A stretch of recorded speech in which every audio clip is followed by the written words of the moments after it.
एक समय की बात है, सुनैना अपने पिता रामलाल, अपनी सौतेली माँ निर्मला और अपनी सौतेली बहन नताशा के साथ एक छोटे से घर में रहा करती थी। सुनैना दिखने में बहुत ही ज्यादा सुंदर थी और साथ ही साथ रामलाल की लाडली भी थी। इसलिए निर्मला और नताशा को सुनैना फूटी आंख नहीं सुहाती थी, क्योंकि दोनों बहनें ही जवान थी। इसलिए रामलाल दोनों के लिए ही शादी के रिश्ते ढूंढ रहा था। परंतु क्योंकि सुनैना नताशा से कुछ साल बड़ी थी, इसलिए पहले उसके रिश्ते ढूंढे जा रहे थे। लेकिन निर्मला कभी नहीं चाहती थी कि सुनैना की शादी हो, इसलिए वो हर बार जब भी कोई लड़का सुनैना को देखने आता था तो वो कुछ न कुछ करके उसे भगा देती थी। और इस बार भी वो ऐसा ही कुछ करने की सोच रही थी। मम्मी, आपको पता चल गया ना? पापा ने कहा है कि कल उस सुनैना को देखने के लिए लड़के वाले आने वाले हैं। इस बार आपने क्या सोच रखा है? तू चिंता मत कर, मैंने बहुत ही अच्छा प्लान सोच रखा है। इस सुनैना की शादी तो मैं होने नहीं दूंगी। अगर इसकी शादी हो गई तो हमारी परमानेंट नौकरानी यहाँ से चली जाएगी और हमें यहाँ काम करना पड़ेगा, जो कि मैं होने नहीं दूंगी। वैसे आपका प्लान क्या है? तू चिंता मत कर, बस तू देखती जा मैं क्या करती हूँ। ऐसा कहकर निर्मला लड़के वालों के आने से एक रात पहले ही जब सुनैना अपनी कमरे में सो रही होती है, तभी निर्मला होली का पक्का रंग लेकर सुनैना के चेहरे पर लगा देती है और चुपके से अपने कमरे में लौट आती है। फिर ऐसी ही सुबह हो जाती है। रामलाल लड़के वालों के आने की तैयारी करने लगता है और निर्मला भी साथ में ऐसे हाथ बटाने लगती है जैसे वो कितनी खुश हो। निर्मला, चाय नाश्ता सब तैयार है ना? हाँ जी, सब कुछ तैयार है। और मेरी बेटी सुनैना, उसे किसी ने तैयार किया है या नहीं? पता नहीं जी, मैं तो सुबह से ही तैयारी में लगी हूँ, मैं उसके कमरे में नहीं गई। ठीक है, मैं ही जाकर देख लेता हूँ। रामलाल जब सुनैना के कमरे में जाता है तो देखता है कि सुनैना एक कोने में बैठकर रो रही है। क्या हो गया बेटा, तू ऐसे रो क्यों रही है? ये देखो पापा, किसी ने मेरे चेहरे पर पक्का रंग लगा दिया है और मैंने इसे कितना धोने की कोशिश की पर ये निकल ही नहीं रहा है। ऐसी हालत में मैं लड़के वालों के सामने कैसे जाऊंगी? हे भगवान, ये किसने किया? ऐसा दुष्ट काम कौन कर सकता है? मुझे नहीं पता, लेकिन ये रंग नहीं निकल रहा है। रामलाल अलग अलग नुस्खे से सुनैना के चेहरे पर लगा पक्का रंग निकालने की कोशिश करता है, पर कोई असर नहीं होता और इतने में ही लड़के वाले आ जाते हैं। कुछ देर तो रामलाल उन्हें नाश्ते में व्यस्त रखता है, लेकिन फिर वो लड़की को देखने की जिद करने लगते हैं और रामलाल को ना चाहते हुए भी सुनैना को उस हालत में लड़के वालों के पास ले जाना पड़ता है। अरे भाई साहब, आप मजाक कर रहे हैं क्या? हम यहाँ लड़की से रिश्ता जोड़ने आए हैं, जोकर से नहीं। अरे बहन जी, बात ये है कि गलती से मेरी बेटी के चेहरे पर किसी ने पक्का रंग लगा दिया है। आप चिंता मत कीजिए, 2-3 दिन में उतर जाएगा। इसे देखकर तो लगता है कि ये अभी भी बच्चों के साथ होली ही खेलती रहती है। भाई साहब, हमें हमारे घर के लिए जिम्मेदार बहू चाहिए, ना कि कोई 5 साल की बच्ची। हमें माफ कीजिएगा, ये रिश्ता नहीं हो सकता।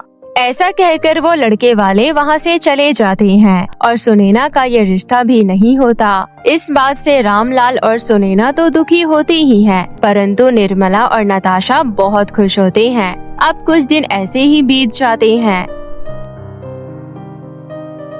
फिर एक दिन रामलाल निर्मला के पास आता है और कहता है, निर्मला, मुझे सुनैना के लिए एक बहुत ही अच्छा रिश्ता मिला है। लड़का बैंक में मैनेजर है, अच्छा घर, अच्छा परिवार, सब कुछ सही है। अगर सब कुछ ठीक हो जाए तो सुनैना की जिंदगी संवर जाएगी और उन्हें तो सुनैना की फोटो भी बहुत पसंद आई है। ये तो बहुत अच्छी बात है जी, लेकिन वो लोग आने कब वाले हैं? यही कुछ 2-3 दिन में। उन्होंने कुछ कंफर्म नहीं बताया है, इसलिए हमें तैयार रहना पड़ेगा। क्या पता वो आज ही आ जाए या फिर कल। आप चिंता मत कीजिए, मैं लगभग सारी तैयारी करके रखूंगी। इसके बाद रामलाल वहाँ से चला जाता है और नताशा अपनी माँ के पास आकर कहती है, माँ, आपने तो लगभग सारे तरीके अपना लिए हैं, अब इस बार आपका क्या ख्याल है? बेटा, इस बार मैं कुछ ऐसा करने वाली हूँ जिससे सुनैना का ये रिश्ता नहीं बल्कि आगे आने वाले सारे रिश्ते खत्म हो जाएंगे और इससे कोई शादी नहीं करेगा। निर्मला मन ही मन एक बहुत ही बुरी योजना बना रही होती है। और फिर अगले ही दिन लड़के वाले घर पर आ जाते हैं। निर्मला नताशा को उन लोगों को चाय नाश्ता करवाने के लिए बोलती है और इतनी देर में वो सुनैना को तैयार करती है और उसे जूस पिलाती है और फिर बाहर आकर लड़के वालों के साथ बैठ जाती है। आप लोग चिंता मत कीजिए, ये आने ही वाले हैं। आप लोगों ने कोई समय नहीं बताया था, इसलिए इन्हें नहीं पता था कि आप आने वाले हैं। बाकी ये थोड़ी ही देर में आ जाएंगे। अरे बहन जी, हमें खुद नहीं पता था। हमारा बेटा खुद इतना बिजी रहता है कि समय निकाल पाना मुश्किल हो जाता है। आज का समय निकल पाया, इसलिए हम आज आ गए। वैसे बहन जी, आपको लड़की के बारे में सब कुछ पता तो है ना? मैं कुछ समझी नहीं, आप क्या कहना चाहती हैं? देखिए बहन जी, मैं अपनी बेटी से बहुत प्यार करती हूँ, लेकिन मैं ये भी चाहती हूँ कि जो भी लड़का उससे शादी कर रहा है वो उसकी सच्चाई जानकर शादी करे। कैसी सच्चाई बहन जी? बात ये है कि मेरी बेटी सुनैना को मिर्गी के दौरे पड़ते हैं। लड़के की माँ और लड़का ये बात सुनकर हैरान रह जाते हैं और तभी सुनैना वहाँ पर हाथों में चाय लिए आ जाती है। फिर सुनैना जैसे ही चाय देने के लिए आगे बढ़ती है, उसके हाथ पाँव कांपने लग जाते हैं और वो एकदम से बेहोश हो जाती है। और ये सब देखकर लड़के वाले खड़े हो जाते हैं और तभी वहाँ पर रामलाल आ जाता है। भाई साहब, हमें विश्वास नहीं हो रहा, आपने हमसे इतनी बड़ी बात छुपाई। ये आप कैसी बातें कर रही हैं? मैंने आपसे कोई बात नहीं छुपाई। अरे भाई साहब, अब तो झूठ बोलना बंद कीजिए। हमें सब सच्चाई पता चल चुकी है। आपकी बेटी को मिर्गी के दौरे पड़ते हैं और देखिए, अभी भी मिर्गी के दौरे की वजह से जमीन पर गिर गई है। आप हमें अपनी बीमार बेटी सौंपना चाहते थे ताकि आपका बोझ हमारे सर पर आ जाए, लेकिन अब हमें सच्चाई पता चल चुकी है। ये रिश्ता नहीं हो सकता। ऐसा कहकर लड़के वाले वहाँ से चले जाते हैं। रामलाल बिना कोई प्रश्न किए सबसे पहले सुनैना को उठाकर उसके कमरे में ले जाता है और उसे होश में लाता है। बेटा, तू ठीक तो है ना? तू बेहोश कैसे हो गई थी? पता नहीं पापा, मैं तो उन लोगों को चाय देने जा रही थी, फिर अचानक से ही मेरे हाथ पाँव कांपने लगे और फिर मैं बेहोश हो गई। सुनैना अपनी सौतेली माँ के छल के बारे में नहीं जानती थी। उसे ये पता नहीं था कि निर्मला ने जो उसे जूस पिलाया था, उसी में निर्मला ने बेहोशी की दवाई मिला रखी थी। निर्मला, तुम बताओ हुआ क्या था? और उन लोगों को ये कैसे लगा कि सुनैना को मिर्गी के दौरे पड़ते हैं? उन्हें ये किसने बताया? मुझे नहीं पता जी। सुनैना जिस तरीके से बेहोश हुई, शायद उसे ही देखकर उन्हें लगा कि सुनैना को मिर्गी के दौरे पड़ते हैं। बेचारा रामलाल दुखी हो जाता है और अपने कमरे में चला जाता है। और कुछ ही दिनों में सुनैना की मिर्गी के दौरे की बात काफी ज्यादा फैल जाती है और सुनैना के लिए आने वाले रिश्ते एक एक करके वापस चले जाते हैं। ये सब देखकर सुनैना भी बहुत दुखी हो जाती है। फिर ऐसे ही एक दिन वो अपनी सौतेली माँ से कुछ बात करने के लिए उसके कमरे में जा ही रही होती है कि तभी वो अपनी सौतेली माँ और सौतेली बहन की बात सुन लेती है। देखा, मैंने कहा था ना कि इस बार कुछ इतना बड़ा करूँगी कि इसके लिए आने वाले हर रिश्ते उल्टे पैर लौट जाएंगे। सही बात है माँ, आप हर बार एक एक करके हर रिश्ता तोड़वाती थी, लेकिन आपने इस बार ऐसा सिक्सर मारा जिससे एक बार में ही सारे रिश्ते वापस चले गए। आप तो सच में सुपर डुपर हो। उन दोनों की ये बात सुनकर सुनैना का दिल टूट जाता है और वो आंखों में आंसू लिए घर से निकल जाती है और चलते चलते नदी के किनारे पहुंच जाती है। वो आगे बढ़ ही रही होती है कि तभी वो देखती है कि एक बुढ़िया नदी की तरफ बढ़ रही है और नदी में गिरने वाली है। सुनैना जल्दी से जाकर उस बुढ़िया को बचा लेती है। माँ जी, ये अब क्या करने जा रही थी? सामने नदी है और आप उसकी तरफ ही बढ़ रही थी। माफ करना बेटा, वो मैं अंधी हूँ ना, इसलिए मुझे दिखाई नहीं देता। मैं फूल बेचने का काम करती हूँ और इसलिए मैं मंदिर जा रही थी, लेकिन लगता है मैंने गलत रास्ता ले लिया। आप चिंता मत कीजिए माँ जी, मैं आपको मंदिर तक छोड़ देती हूँ। इसके बाद सुनैना उस अंधी फूल वाली अम्मा को हाथ पकड़कर मंदिर तक पहुँचा देती है। बेटा, मंदिर के सामने जो पीपल का पेड़ है, उसके नीचे ही मैं अपनी दुकान लगाती हूँ। कृपया करके मुझे वहाँ तक छोड़ दो। सुनैना उस अम्मा को उस पीपल के पेड़ के नीचे छोड़ देती है और फिर मंदिर में चली जाती है। वहाँ वो थोड़ी देर बैठती है और फिर प्रसाद लेकर उस अम्मा के पास आती है और उन्हें वो प्रसाद देते हुए कहती है, ये लीजिए माँ जी, ये प्रसाद खा लीजिए। बहुत बहुत धन्यवाद बेटा, तुम सच में बहुत अच्छी हो, लेकिन तुम्हारे साथ जो हो रहा है वो बिल्कुल अच्छा नहीं हो रहा। सुनैना को कुछ समझ नहीं आता और फिर वो फूल वाली अंधी अम्मा अपनी बात जारी रखती है। बेटा, तुमने मेरी इतनी मदद की है, इसलिए मैं भी अब तुम्हारी मदद करना चाहती हूँ। ये लो, ये फूलों की माला अपने पास रखो। और हाँ, ये कोई मामूली फूलों की माला नहीं है, बल्कि जादुई माला है। इसे पहनते ही तुम बहुत ही ज्यादा खूबसूरत हो जाओगी और इसे पहनने के बाद जो भी लड़का तुम्हें देखने आएगा वो झट से हाँ कर देगा और ये माला तुम्हें तुम्हारे दुश्मनों से भी बचाएगी। माँ जी, मुझे नहीं पता कि आपको ये सब कुछ कैसे पता है, लेकिन आपका बहुत बहुत धन्यवाद। इसके बाद सुनैना उस फूल की माला को लेकर अपने घर जाती है और फिर अगले ही दिन सुनैना के लिए एक रिश्ता आ जाता है। लड़के वाले सुनैना को देखने घर आते हैं और निर्मला फिर से उन लड़के वाले को भगाने के लिए वही प्लान बनाती है और एक जूस में दवाई मिलाकर सुनैना के कमरे में ले जाती है। परंतु जैसे ही वो सुनैना के कमरे में पहुंचती है तो वो देखती है कि सुनैना पहले से ही तैयार हो चुकी है और वो इतनी खूबसूरत लग रही है कि उसके आगे बड़ी बड़ी परियां भी फेल हो जाए। फिर भी निर्मला सुनैना के पास जाती है और सुनैना को वो जूस देती है। ये ले बेटा, ये जूस पी ले, इससे तुझे ताकत मिलेगी। सुनैना सब कुछ जानती थी, लेकिन उसे उस जादुई फूलों की माला पर विश्वास था, इसलिए वो उस जूस को पी लेती है और फिर लड़के वालों के पास जाती है। लड़के वाले सुनैना को देखते ही पसंद कर लेते हैं और रिश्ता पक्का हो जाता है। परंतु निर्मला को हैरानी हो रही होती है कि उसके जूस ने काम कैसे नहीं किया और वो इसी बारे में नताशा से बात कर रही होती है। मुझे समझ नहीं आ रहा कि आखिर उस जूस ने काम क्यों नहीं किया। उस जूस को पीते ही 10 मिनट के अंदर सुनैना को बेहोश हो जाना चाहिए था, लेकिन ऐसा कुछ नहीं हुआ। वो इसलिए माँ, क्योंकि मेरे पास ये जादुई फूल की माला थी। माँ, मैंने कभी सोचा भी नहीं था कि आप मेरे साथ ऐसा करेंगी। मैंने आपको कभी सौतेली माँ का दर्जा नहीं दिया, लेकिन आपने हमेशा मुझे सौतेली बेटी की तरह देखा। मैंने तो सोचा भी नहीं था कि तुम कुछ ऐसा करोगी। तुमने मेरी ही बेटी के साथ ऐसा व्यवहार किया, उसे लोगों के सामने इतना बदनाम किया। अब तुम यहाँ नहीं रह सकती, निकल जाओ मेरे घर से। पापा, आप ये क्या कह रहे हैं? माँ कहाँ जाएंगी? केवल तुम्हारी माँ ही नहीं, तुम भी। तुम दोनों के दोनों मेरे घर से निकल जाओ और कभी अपनी शक्ल मत दिखाना। शांत हो जाओ पापा, मैं जानती हूँ इन दोनों ने जो किया वो गलत है, लेकिन इन्हें ऐसे घर से निकालना सही नहीं है। अगर आपने ऐसा किया तो आप भी इनके जैसे ही बन जाएंगे। कृपया करके इन्हें बड़ा दिल रखकर माफ कर दीजिए। सुनैना की बात सुनकर निर्मला और नताशा की आंखों में आंसू आ जाते हैं और उन्हें अपने किए पर पछतावा होता है, जिसके बाद वो सुनैना से अपने किए के लिए माफी मांगती है। और फिर कुछ दिनों बाद सुनैना की शादी बड़े ही धूमधाम से कर दी जाती है और फिर वो अपनी आगे की जिंदगी ऐसी ही हंसी खुशी बिताती है। दुष्ट सौतेली बहन। ये कहानी रामपुर में रहने वाले एक परिवार की है। परिवार में केवल पति पत्नी थे।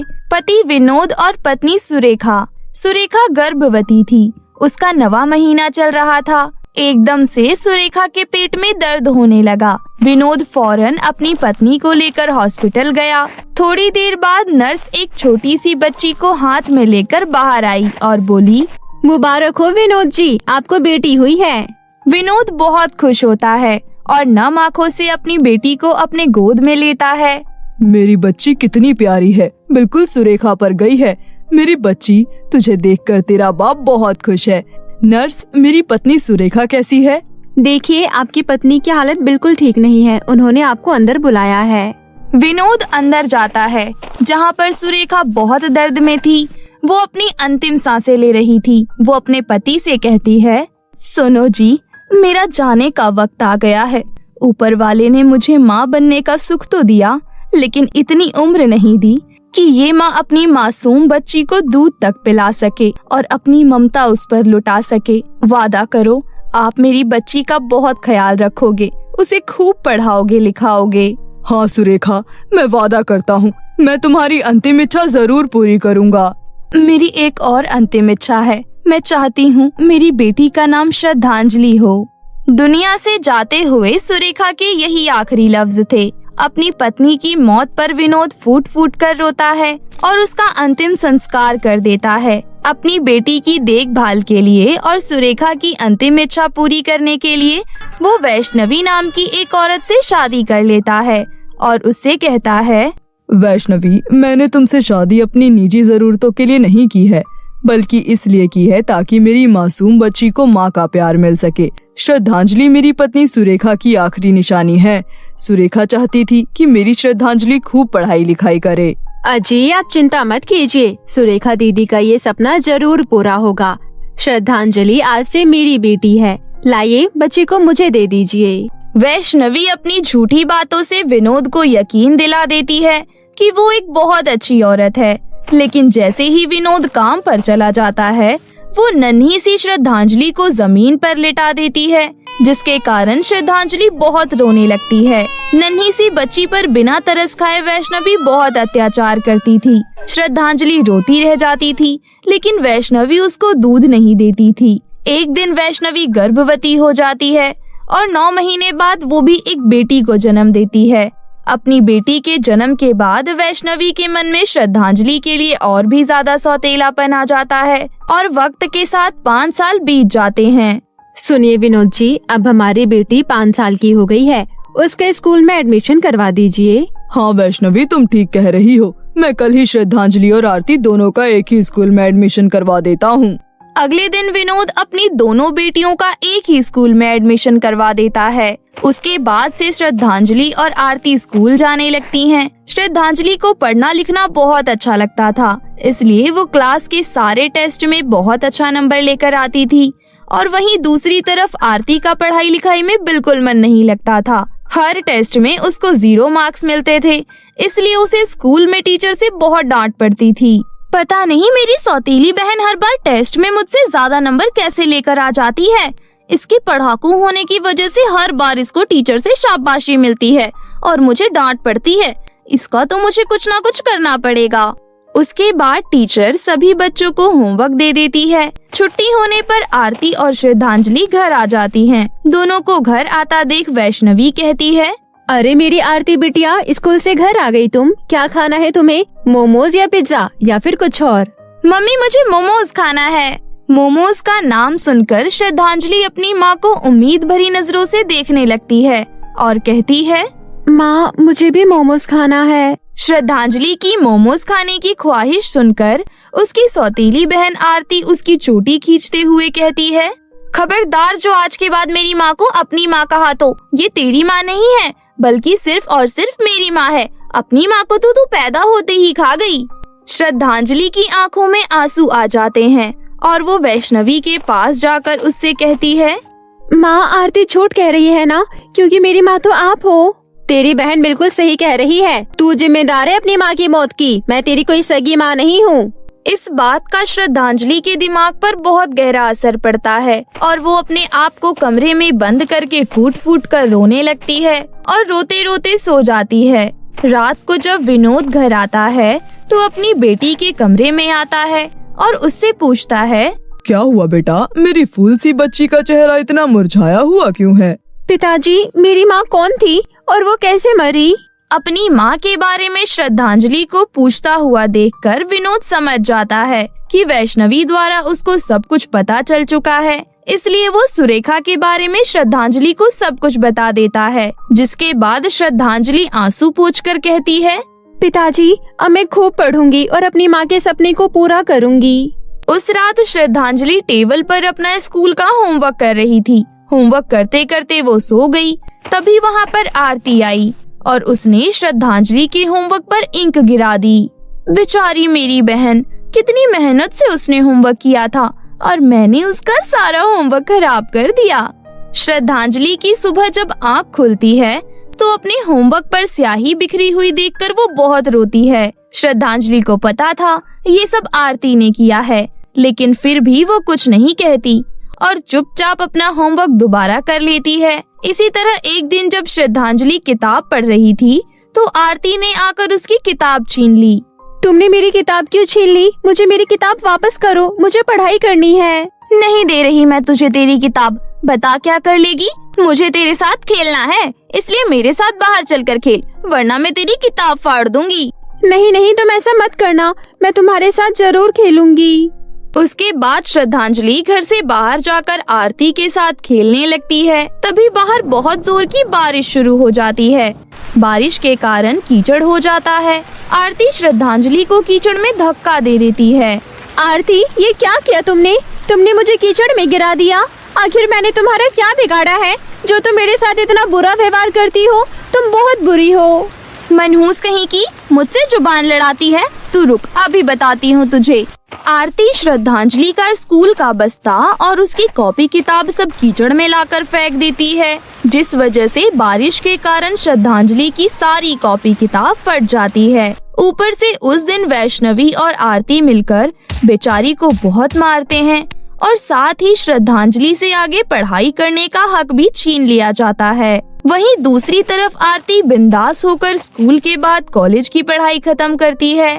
देखते ही देखते दोनों बहनें शादी के लायक हो जाती हैं। विनोद अपनी दोनों बेटियों के लिए एक ही घर में रिश्ता ढूंढता है। दोनों लड़के भाई थे। कुछ ही दिनों में दोनों बहनों की शादी की रस्में शुरू हो जाती हैं। लेकिन आरती अपनी सौतेली बहन श्रद्धांजलि की शादी से बिल्कुल खुश नहीं थी। ये श्रद्धांजलि की बच्ची तो मेरी जिंदगी में बिल्कुल च्युइंगम की तरह चिपक गई है। मायके के साथ साथ अब ससुराल भी एक होगा। नहीं, मुझे इस शादी को रोकना होगा। तभी वहाँ पर वैष्णवी आ जाती है और कहती है, अरे आरती बिटिया, जल्दी से तैयार हो जा, हल्दी की रस्म शुरू होने वाली है। ठीक है माँ, आप चलिए, मैं आती हूँ। जलन के मारे आरती श्रद्धांजलि की हल्दी में काला रंग मिला देती है और उसकी मेहंदी में हाथ जलाने वाला केमिकल डाल देती है। जब सभी हल्दी की रस्म के लिए श्रद्धांजलि को हल्दी लगाने लगते हैं तो हल्दी का रंग काला देखकर सभी हैरान रह जाते हैं। अरे ये हल्दी काली कैसे हो गई? अरे माँ, ये तो अपशगुन है। तभी वहाँ मौजूद विनोद कहता है, ये अपशगुन जैसा कुछ नहीं होता, जरूर किसी ने हल्दी में गलती से काला रंग मिला दिया होगा। ये बोलकर विनोद बात को टाल देता है, जिसके बाद अच्छे से हल्दी की रस्म खत्म हो जाती है। अगले दिन मेहंदी की रस्म होती है। जैसे ही श्रद्धांजलि के हाथ पर मेहंदी लगाया जाता है तो उसका हाथ जलने लगता है। आह माँ, मेरा हाथ बहुत ज्यादा जल रहा है। हाथों में हो रहे जलन के मारे श्रद्धांजलि की मेहंदी बिगड़ जाती है, जिसे देखकर आरती बहुत खुश होती है और कहती है, देखा पिताजी, एक और अपशगुन। लगता है ऊपर वाला भी नहीं चाहता कि इस श्रद्धांजलि की शादी हो। विनोद आरती की इस बात को भी टाल देता है। शादी वाले दिन आरती बहुत महंगा लहंगा पहनकर मेकअप करवाती है। वहीं दूसरी तरफ श्रद्धांजलि अपनी माँ सुरेखा की शादी का लहंगा पहनती है। ओह गॉड, मेरी सौतेली बहन, तूने अपनी शादी वाले दिन ही ओल्ड फैशन सस्ता सा लहंगा पहन रखा है और ऊपर से ये सर पर घूंघट। How cheap. आरती, ये लहंगा मेरे लिए बहुत बेशकीमती है क्योंकि ये मेरी माँ का लहंगा है और मेरे लिए मेरी माँ का आशीर्वाद भी है। इतने में बारात आ जाती है। आरती बिल्कुल मॉडर्न दुल्हन की तरह डांस करते हुए एंट्री लेती है। तभी लोगों के सामने टाइट फिटिंग होने के कारण आरती का ब्लाउज फट जाता है, जिस कारण सभी उस पर हंसने लगते हैं। उस वक्त श्रद्धांजलि अपना दुपट्टा लेकर आती है और अपनी बहन को ढक देती है और उसे अपने रूम में ले जाती है और उसे अपना लहंगा पहनने को देती है। ये सब देखकर आरती के मन में श्रद्धांजलि के लिए प्यार जाग जाता है। मुझे माफ कर दे मेरी बहन, मैं तेरे साथ कितना बुरा व्यवहार करती हूँ, उसके बावजूद तेरे मन में मेरे लिए बिल्कुल नफरत नहीं है। I love you so much. मैं बहुत खुश नसीब हूँ जो मुझे तेरी जैसी बहन मिली। वो दोनों बहनें एक दूसरे के गले लग जाती हैं। आरती श्रद्धांजलि का लहंगा पहन लेती है और श्रद्धांजलि एक साधारण सी साड़ी पहन लेती है। ये सारी चीजें कमरे के बाहर खड़े होकर दोनों के होने वाले पति भी देख रहे थे। उनके मन में आरती और श्रद्धांजलि के लिए बहुत इज्जत बढ़ जाती है। उसके बाद दोनों बहनों की धूमधाम से शादी होती है और दोनों अपने ससुराल में खुशी खुशी अपना जीवन व्यतीत करने लगते हैं। गरीब की 4 बेटियां। मीनू दिखने में बहुत काली थी और उसके माता पिता बहुत गरीब भी थे, जिसकी वजह से उसकी कहीं शादी नहीं हो रही थी। मीनू की कहीं शादी ना होने की वजह से उसके माता पिता बहुत चिंता में रहते थे। मीनू का गांव बहुत पुराने ख्यालात का था। सारे गांव वाले राघव नाम के एक लड़के को पकड़ते हैं जो मीनू से 5 साल का छोटा था और उसी से मीनू की शादी करवा देते हैं। शादी करके मीनू राघव के साथ रहने लगती है। गांव वालों के डर से राघव को मीनू को अपने पास रखना पड़ता है। मीनू घर की जिम्मेदारी बहुत अच्छे से देखती थी। शादी के 10 साल बीत जाते हैं। मीनू की 4 बेटियां थी। तभी एक दिन राघव के ऑफिस में पूर्णिमा नाम की एक औरत आती है। पूर्णिमा बहुत खूबसूरत थी। उसे देखकर राघव अपने मन में सोचता है, ये औरत कितनी खूबसूरत है और एक मेरी बीवी, उसे तो अपने साथ कहीं बाहर ले जाने का भी मन नहीं करता है। सोचा था एक बेटा हो जाएगा तो ठीक रहेगा, लेकिन बेटियां हो गई वो भी 4। इससे शादी करके तो मैंने अपनी जिंदगी नर्क बना दी है। काश मेरी शादी ऐसी ही किसी लड़की से होती। राघव को पूर्णिमा पहली नजर में ही भा जाती है। कुछ दिनों बाद राघव पूर्णिमा के पास जाता है। हेलो, आपने हमारा ऑफिस ज्वाइन किया है, लेकिन अभी तक हम दोनों ने कोई बात नहीं की है। हाँ, बहुत काम रहता है ना। और अपने बारे में कुछ बताओ, घर में कौन कौन है? कोई नहीं, मैं अकेले रहती हूँ। अच्छा, आपकी अभी तक शादी नहीं हुई है क्या? हुई थी, लेकिन मैंने तलाक ले लिया। उसकी उम्र मेरे से काफी बड़ी थी। वो तो घर वालों के कहने पर मैंने शादी कर ली, लेकिन उसके साथ रहकर मुझे बिल्कुल अच्छा नहीं लगता था, तो आखिर में मैंने तलाक ले लिया। अब मैं खुद काम करके गुजारा करती हूँ और अपनी खुशी से रहती हूँ। राघव और पूर्णिमा आपस में काफी देर तक बातें करते हैं। घर आकर राघव सोचता है, अरे वाह, पूर्णिमा ने अपने पति से तलाक ले लिया है। ये अच्छा मौका है, मुझे बात बढ़ानी चाहिए। अगर उसने शादी के लिए हाँ कर दिया तो मीनू और उसके 4 बेटियों को धक्के मारकर घर से बाहर निकाल दूंगा। वैसे भी ये मेरे पसंद की शादी नहीं है, जो मुझे अफसोस होगा।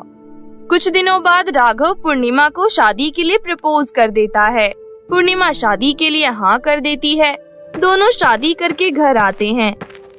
दोनों को देखकर मीनू बहुत हैरान हो जाती है। ये क्या किया आपने? मैंने जो किया है बिल्कुल ठीक किया है। ये मेरी जिंदगी है और मैं इसे अपनी मर्जी से जीना चाहता हूँ। अगर तुम्हारे गांव वालों ने जबरदस्ती मेरी तुमसे शादी नहीं करवाई होती तो मैं तुम जैसी लड़की की तरफ देखता भी नहीं। मेरे बारे में नहीं सोचा? कोई बात नहीं, कम से कम अपनी बेटियों के बारे में तो सोच लेते। नहीं, मुझे इन 4 से भी कोई मतलब नहीं है। अब मैंने अपनी जिंदगी की नई शुरुआत कर ली है। तुम अपनी 4 बेटियों को लेकर मेरे घर से बाहर निकल जाओ। मैं कहाँ रहूंगी? मेरे माता पिता का देहांत हो गया है। अब मैं वहाँ भी नहीं जा सकती हूँ। ये सब मुझे नहीं पता। तुम्हारी वजह से मैं अपनी नई जिंदगी खराब नहीं करना चाहता हूँ। मीनू अपनी 4 बेटियों को लेकर घर से बाहर निकल जाती है। वो रोते हुए अपने मन में सोचती है, रात में मैं अपनी बेटियों को लेकर कहाँ जाऊँ? लेकिन यहाँ खड़े होकर कुछ नहीं होने वाला, कहीं तो जाना पड़ेगा। मीनू अपनी 4 बेटियों का हाथ पकड़कर आगे बढ़ती है। माँ, अंधेरे में डर लग रहा है और कुछ दिखाई भी नहीं दे रहा है। डरो नहीं, मैं हूँ ना तुम सबके साथ। मम्मी, मुझे प्यास लग रही है। तुम 4 एक दूसरे का हाथ पकड़ के यहीं रहना, मैं नल से पानी लेकर आ रही हूँ। मीनू पानी लेने के लिए आगे बढ़ती है। तभी नशे में एक आदमी आता है और उसका हाथ पकड़ लेता है। क्या बात है? अंधेरी रात को कहाँ जा रही हो? मेरा हाथ छोड़ो। तभी वहाँ पर गांव का एक आदमी आता है। उसका हाथ छोड़। तू कौन है इसका जो बीच में टांग अड़ाने आ गया?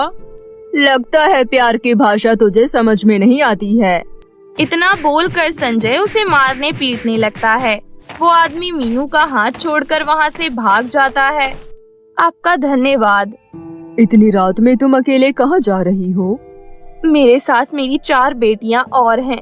मेरे पति ने हम सबको घर से बाहर निकाल दिया है। ये तो तुम्हारे साथ बहुत बुरा हुआ। वैसे यहीं पास में मेरी बुआ रहती है। अगर चाहो तो कुछ दिनों के लिए वहाँ रुक सकती हो। उसके बाद रहने का ठिकाना मिल जाए तो चली जाना। वैसे भी बच्चे बहुत भूखे प्यासे लग रहे हैं, वहाँ पेट भर कर खाना। संजय मीनू और उसकी बेटियों को अपनी बुआ के घर लेकर जाता है। संजय अपनी बुआ को मीनू के बारे में बताता है। आओ आओ बेटी, तुम्हारे बारे में जानकर मुझे बहुत दुख हुआ। इतनी प्यारी बच्चियों को लेकर अकेली इधर उधर घूम रही थी। इस दुनिया में कैसे कैसे लोग हैं। बिटिया, तुम परेशान मत हो, जितने दिन चाहो यहाँ रुक सकती हो। बुआ, टेबल पर सबके लिए खाना लगा दो और आप मेरे साथ कमरे में आओ, मुझे आपसे कुछ बात करनी है। संजय और उसकी बुआ कमरे में जाते हैं। संजय अपनी बुआ से कहता है, बुआ, बड़ी मुश्किल से इसे फंसा कर लाया हूँ। अब किसी अमीर क्लाइंट के हाथों इसे और इसकी बेटियों को बेच देना। हाँ, बहुत बड़ा माल हाथ आया है, लेकिन इसे शक तो नहीं हुआ ना? अरे नहीं, बहुत सफाई से काम किया है मैंने। इस बार मुझे पैसों में बिल्कुल आधा भाग चाहिए। मीनू दोनों की ये बातें सुन लेती है। ये आदमी मुझे यहाँ बेचने लाया है। मैं अभी अपनी बेटियों को लेकर यहाँ से भाग जाती हूँ।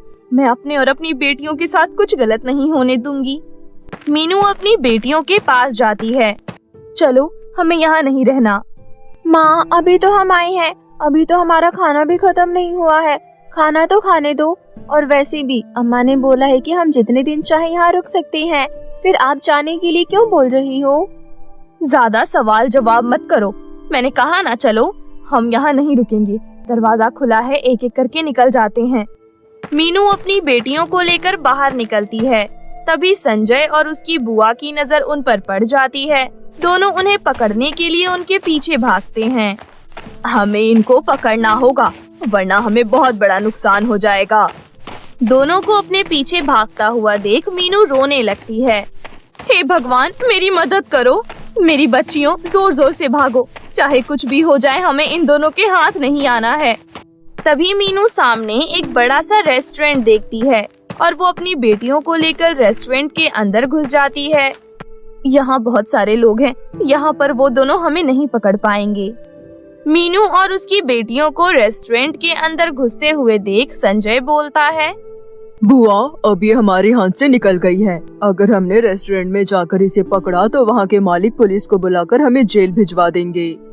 उसके बाद दोनों वहाँ से चले जाते हैं। दोनों को जाते हुए देख मीनू अपनी बेटियों को लेकर रेस्टोरेंट से बाहर निकल जाती है। आज मेरे साथ बहुत बड़ी अनहोनी होने से बच गई। अभी फिलहाल मैं यहीं सड़क पर रुक जाती हूँ।